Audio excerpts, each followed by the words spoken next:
नमस्कार. मी भाऊ तोरसेकर. तुम्ही बघत आहात प्रतिपक्ष. मित्रांनो, 4-5 दिवसापूर्वीची गोष्ट आहे. मराठीतल्या एका अनुभवी पत्रकार आणि आता युट्यूबर असलेल्या व्यक्तीचा मला फोन आला होता माझा इंटरव्ह्यू वगैरे करण्यासाठी, आणि त्याच्याशी जवळजवळ अर्धा तास गप्पा झाल्या. हा युट्यूबर अर्थातच उद्धव ठाकरे, उबाटा शिवसेना, महाविकास आघाडी यांना कसं यश मिळणार आहे आणि त्यांचे सगळे डावपेच कसे यशस्वी ठरत असतात, आणि भाजप, देवेंद्र फडणवीस किंवा एकनाथ शिंदे कसे पदोपदी तोंडघशी पडत असतात, यावर सातत्याने व्हिडिओ करतो. आणि गेला कमीत कमी 4-6 महिन्याचा अनुभव आहे की त्यांनी केलेले सगळे व्हिडिओ हे निष्कर्षाप्रत येताना किंवा घटना घडताना संपूर्णपणे चुकीचे ठरलेले आहेत.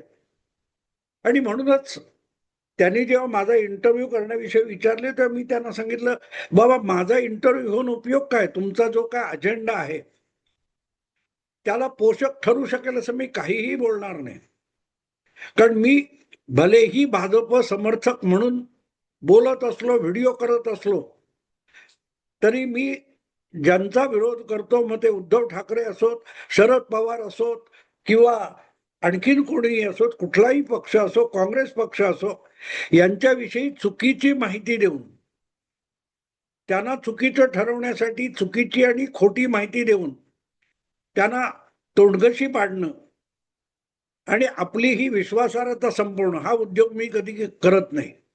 ठीक आहे, मला भाजपचं अपयश लपवायचं असेल तर मी त्याविषयी बोलायचं टाळतो. पण जे कर्तृत्व भाजपकडे नाहीये, भाजपच्या नेत्याकडे जर ती गुणवत्ता नसेल तर त्याला ती गुणवत्ता खोटी चिकटवून त्याच्या चुकीच्या गोष्टींना समर्थन देऊन तो कसा यशस्वी झाला, हा धादांत खोटेपणा मला जमत नाही. आणि म्हणूनच तुम्ही जर एक अजेंडा घेऊन चालला असेल तर तो चालायला माझी काहीच हरकत नाही. तुमचा विषय आहे, प्रत्येकाला आविष्कार स्वातंत्र्य आहे, त्यामुळे तुम्ही हे जे काय करता ते करा. प्रश्न असा असतो की तुमच्या अजेंडामध्ये मला मॉडेल म्हणून वापरणार का? तर मला मॉडेल म्हणून वापरणार तर मग तुम्हाला तुमच्या पटकथेनुसार मी काय बोलेन ही अपेक्षा बाळगता येणार नाही, वगैरे वगैरे. हे असं जे काय आहे ते स्पष्ट बोलणं झालं. आता गंमत अशी होती की या सगळ्या याच्यामध्ये त्यानेही प्रामाणिकपणे कबूल केलं की बाबा आहे, आमच्याकडे अजेंडा चालतो, नाकारता येणार नाही, वगैरे वगैरे वगैरे. त्यामुळे मग खेळीमेळीच्या वातावरणात थोडं गप्पा झाल्या आणि मी त्याला एक समजावण्याचा प्रयत्न केला की आज तू अमुक एका चॅनेलमध्ये किंवा एखाद्या संस्थेमध्ये काम करत असेल तर त्या संस्थेला कोणी ओळखत नाही, तुमचा चेहरा ओळखतात, तुमचा चेहरा ओळखतात, तुमचं बोलणं ओळखतात, आणि हे तुमचं मत आहे म्हणून लोक ओळखतात. आणि त्यामुळे खोटं पडत असेल तर ती संस्था, ती वृत्त संस्था किंवा तो युट्यूब चॅनेल खोटा नाही पडत, तुमचा चेहरा खोटा पडतो. आणि नंतरच्या काळात जर तुम्ही खरं बोलत असाल तरीही तुमच्यावर लोक विश्वास ठेवायला तयार होत नाहीत. म्हणून पत्रकारितेमध्ये काम करताना काही ठराविक मर्यादा सांभाळायच्या असतात आणि आपला चेहरा खोटेपणाचा मुखवटा होऊ नये याची काळजी घ्यायची असते. हे मी त्याला समजावलं, वयाने थोडा लहान आहे. आणि जे जे कोणी तरुण पिढीतले, आमच्या नंतरच्या पिढीतले पत्रकार आहेत ते अगत्याने सल्ला घ्यायला, विचाराला, मदत मागायला आले तर मी प्रत्येकाला हा आगंतुक सल्ला देतो की आपली ओळख निर्माण करा, तुमच्या विषयीची एक विश्वासार्हता निर्माण करा. कारण आज तुम्ही इथे असाल, उद्या तिथे असाल असं नाही. आणि त्यानंतर तुमची विश्वासार्हता टिकली पाहिजे. ब्रँड काय असतो? ब्रँड म्हणजे त्या व्यक्तीविषयी, त्या चेहऱ्याविषयी, त्यांनी मांडलेल्या भूमिकेविषयी जनमानसामध्ये एक विश्वासाची भावना तयार होते, श्रद्धा तयार होते, त्याला ब्रँड म्हणतात. आणि त्यामुळे तुम्हाला जी काय संधी मिळाली तो अजेंडाही चालवायला हरकत नाही. पण तो अजेंडा चालवताना दुसऱ्याविषयी खोटं नाटं बोलून तुम्ही तुमची विश्वासार्हता घालू नका वगैरे वगैरे. आणि हे सगळं करताना मी त्याला एक गोष्ट मला माहिती असलेली सांगितली, अर्थात व्यक्ती आणि नावं सांगितली नाहीत. पण म्हटलं तुम्ही जे काय शिंदे, फडणवीस, अजितदादा आणि महायुती यांच्यातली आपसातली भांडणं सातत्याने रंगून रंगून मीठ मिरची लावून मसाला लावून सांगत असता त्यामध्ये काडीचंही तथ्य नाही. मग त्यांनी मला काही प्रसंग कोट केले की अमुक अमुक झालं, तसं तसं झालं, असं असं झालं. म्हटलं हा सगळा एक आभास आहे. तुम्हाला काय वाटावं, तुम्हाला काय आवडतं त्याप्रमाणे जर समोरच्याने कृती केली तर तुम्ही खुश होता.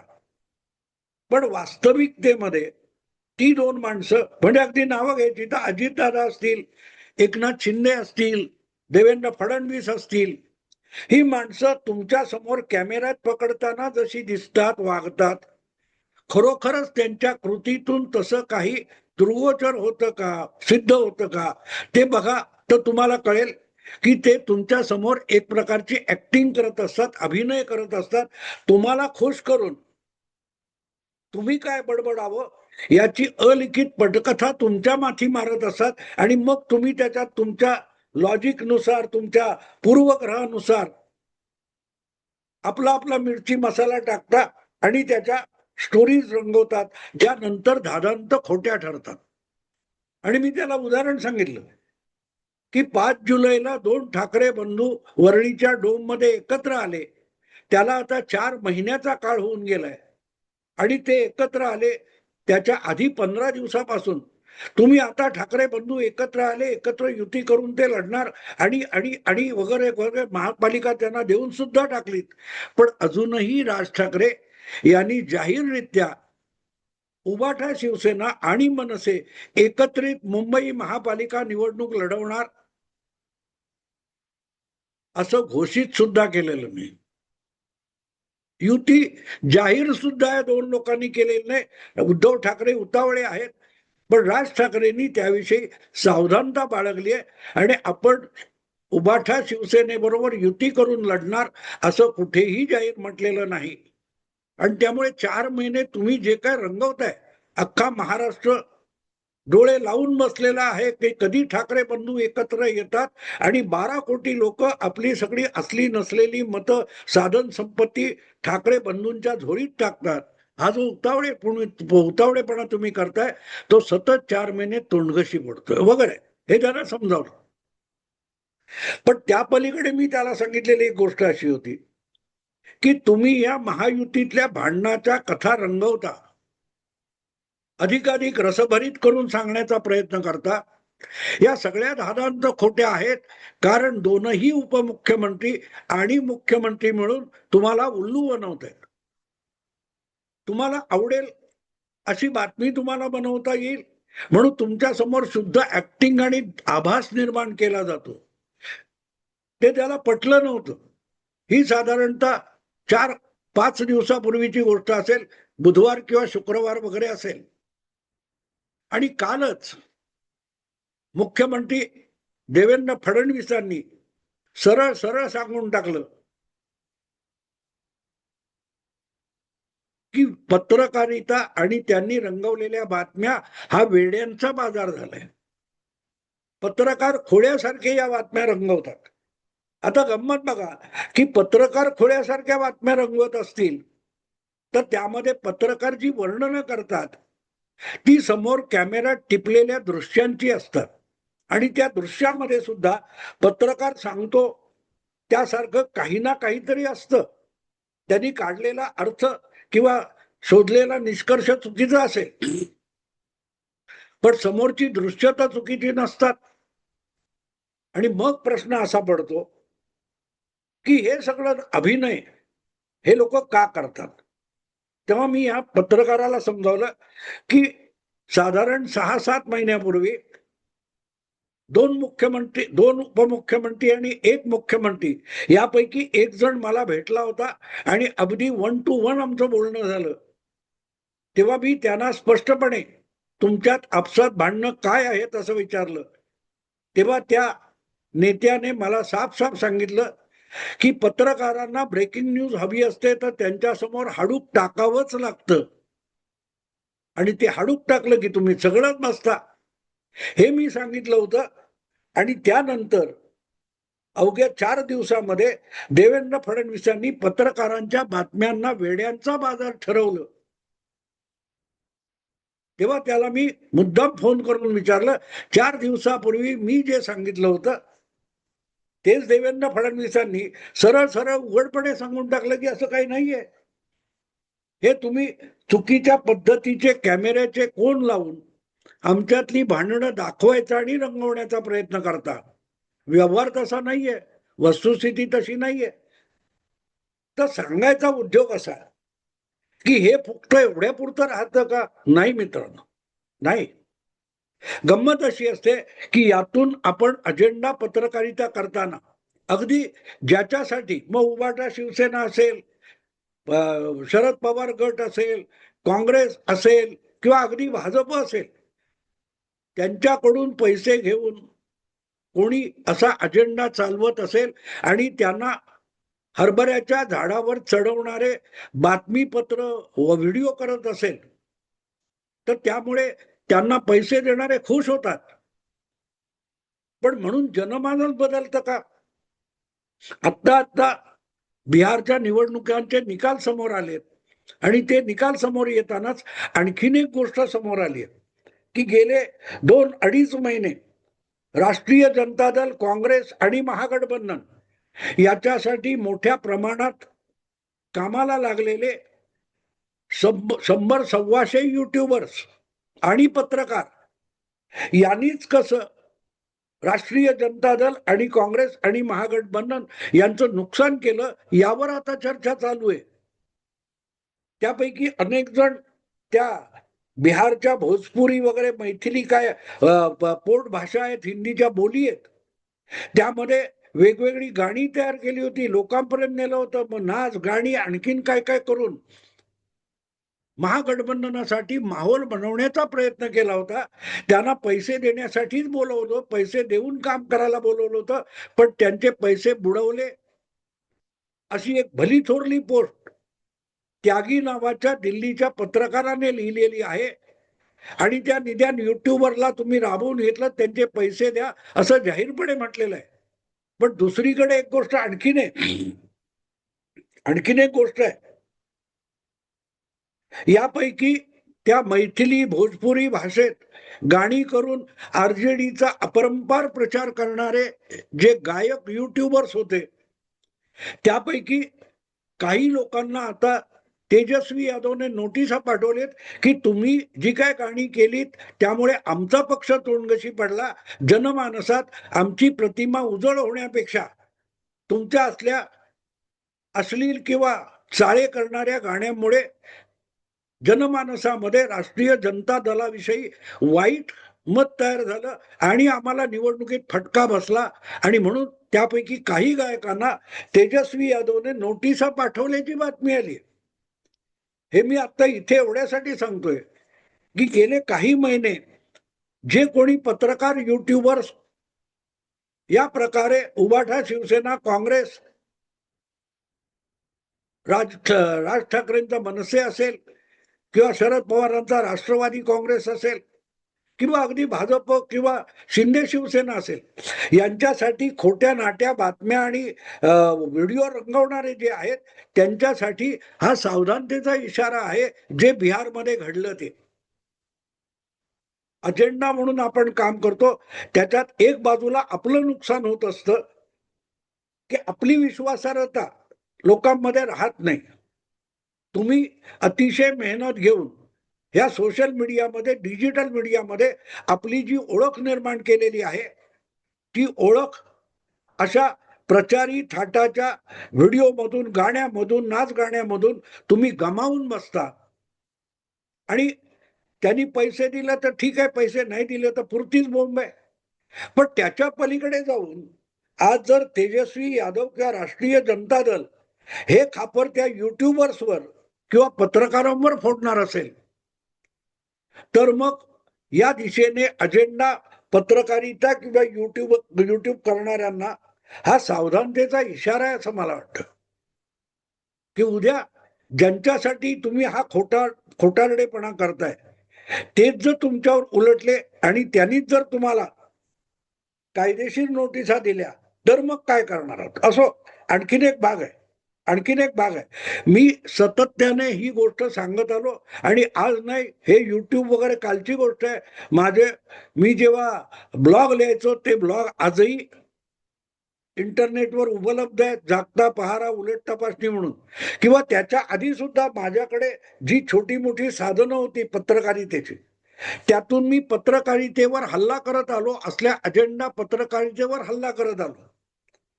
1996 मध्ये जागता पहारा म्हणून मी एक दिवाळी अंक एकटाकी लिहिला होता आणि त्यामध्ये जी अजेंडा पत्रकारिता तेव्हा सुरू झाली होती, ती एकूणच पत्रकारितेला रसातळाला घेऊन जाईल असा इशारा दिला होता.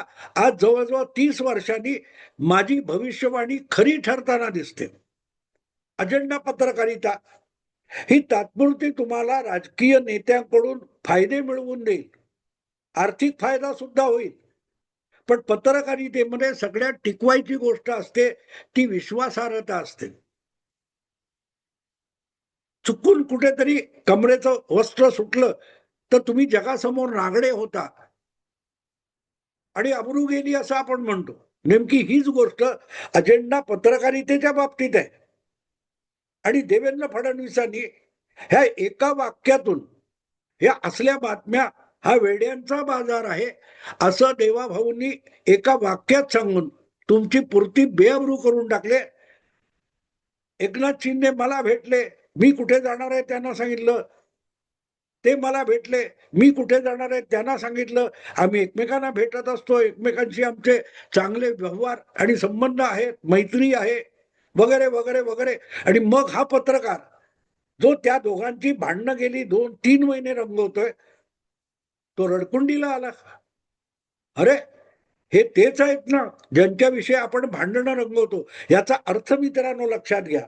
याचा अर्थ असा होतो, की तुम्ही जो खोटारडेपणा करत जाता किंवा अजेंडा पत्रकारिता करत करत पुढे जाता, तेव्हा तुमचं भान इतकं सुटतं, की आपण जे करतोय, जे बोलतोय, लिहितोय ते खोटं आहे.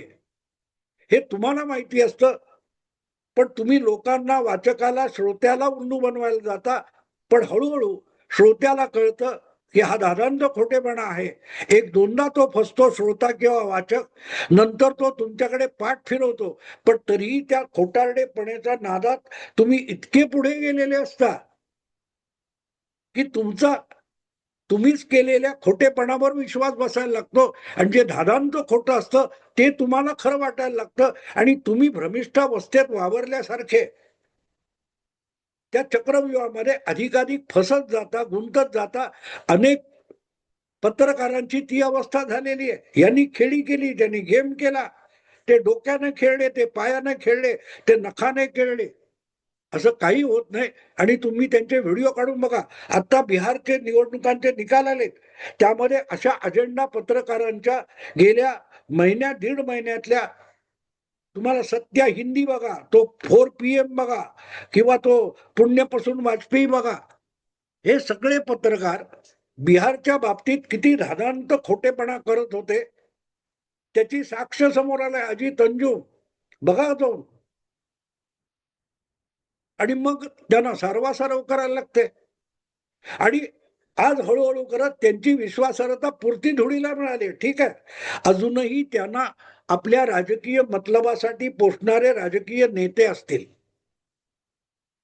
पण तुमची विश्वासार्हता संपली. आता तुम्ही त्या पुढाऱ्यांनी फेकलेल्या 4 चव्वल आहेत त्याच्यावर जगणं, या पलीकडे तुम्हाला कुठलाही आधार राहिलेला नाही. देवेंद्र फडणवीसांनी त्या एका वाक्यामध्ये तुमच्या विश्वासार्हतेवरून पुरता बोळा फिरवून टाकला. वेड्यांचा बाजार. आणि मग जेव्हा हे सगळे राजकारणी तुम्हाला अनवरत सोडून देतील, तेव्हा काय करायचं? पत्रकारितेमध्ये किंवा सार्वजनिक जीवनामध्ये सगळ्यात महत्वाची गोष्ट असते ती विश्वासार्हता असते. ती विश्वासार्हता संपली आज उद्धव ठाकरेंची अवस्था बघा. एका मिनिटात त्यांनी मुख्यमंत्रीपद मिळवलं होतं, पण हातातून पित्याने 40 वर्ष कष्ट करून उभी केलेली संघटना आणि पक्ष आणि निवडणूक चिन्ह नाव गमावलेलं आहे. आणि काँग्रेस सुद्धा उद्धव ठाकरेंना प्याद आणि मोहर असल्यासारखा खेळवतंय. विश्वासार्हता संपली. राज ठाकरे आणखीन एक उदाहरण आहे. अजूनही ते आपल्या भूमिका निश्चित करू शकत नाहीयेत आणि त्यामुळे पलटूराम. मुद्दा इतकाच आहे मित्रांनो, की हे सगळं करताना फायदा बघा, मतलब असावा, अजेंडा नसावा असं मी अजिबात म्हणत नाही. पण तो अजेंडा पुढे रेटताना स्वतःची विश्वासार्हता गमावण्याची पाळी आणू नका. मी उघडपणे सांगतो, मी भाजपचा समर्थक आहे. मी देवेंद्र फडणवीसांचा, एकनाथ शिंदे वगैरेंचा चाहता आहे, हे मी लपवत नाही. पण त्यांच्या चुका सुद्धा पोटात घालून त्यांच्याविषयी खोटं नाटक कौतुक सुद्धा करत नाही, हे लक्षात घ्या. तिथून माझी विश्वासार्हता टिकते. कारण मी जगजाहीर आहे. काल काल परवाच मी व्हिडिओ केला. सुप्रिया ताईंचा मी कडवट टीकाकार आहे, पण एक भूमिका सुप्रिया ताईंनी चांगली घेतली, तर मी त्यांच्या कौतुकाचा स्वतंत्र व्हिडिओ केला. विश्वासार्हता टिकवण्यासाठी या गोष्टी आवश्यक असतात. तुम्हाला आवड निवड असू शकते, पण खोटेपणाचा आधार घेऊन अजेंडा पुढे नेला तर तुमच्या करिअरचं वाटोळ होईल. एवढंच बोलून थांबतो. आवडलं लाईक करा, शेअर करा आणि प्रतिपक्षाला सबस्क्राईब करा. नमस्कार.